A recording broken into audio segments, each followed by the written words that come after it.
ইরানুস, আমার খোয়াবের ব্যাখ্যা এনেছিস নাকি? পূর্বেই বলেছিলাম সে বড় মাপের খোয়াব ব্যাখ্যাদানকারী।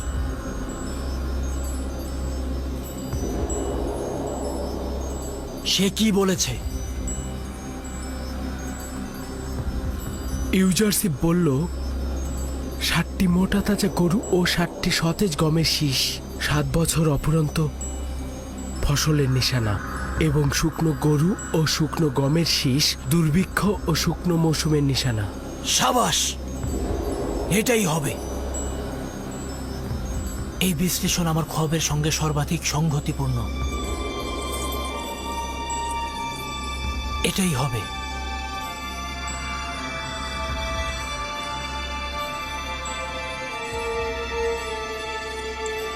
এই ইব্রানি গোলাম যা কিছু বলে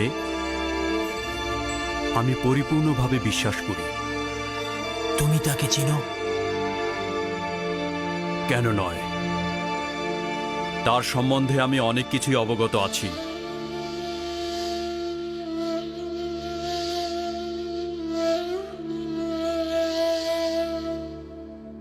ইরানুস, এই কয়েদি দুর্ভিক্ষ মোকাবেলায় কোনো উপায় বলে দেয়নি? কেন নয় আলী জনাব, সে বলল 7 বছর অফুরন্ত চাষাবাদ করতে হবে, এর মধ্যে থেকে সঞ্চয় করতে হবে, এরপর দুর্ভিক্ষ ও শুষ্ক মৌসুমের সময় এই সঞ্চয় থেকে ব্যবহার করতে হবে। এটি পরিপূর্ণ সমাধানের পথ।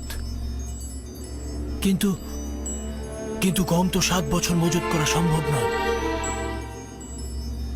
সম্ভবত ওই কয়েদি এর উপায় জানে। হ্যাঁ, অবশ্যই এটাই হবে। এই এব্রানি গোলামটাকে আমি দেখতে যাচ্ছি।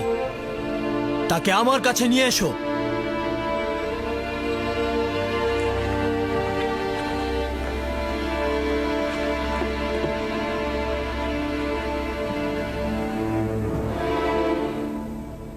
এই খোয়াবের বিশ্লেষণ ও সমাধানের পথ গোপন রাখবেন। দেখতে চাই ইবাদতখানার খাদেমগণ কিভাবে তার ব্যাখ্যা প্রদান করেন।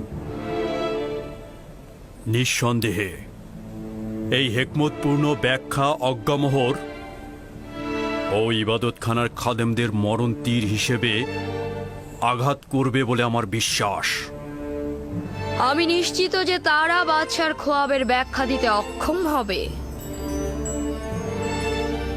অজ্ঞামোহর পরাজিত হবার চেহারাটা দেখার মতোই হবে।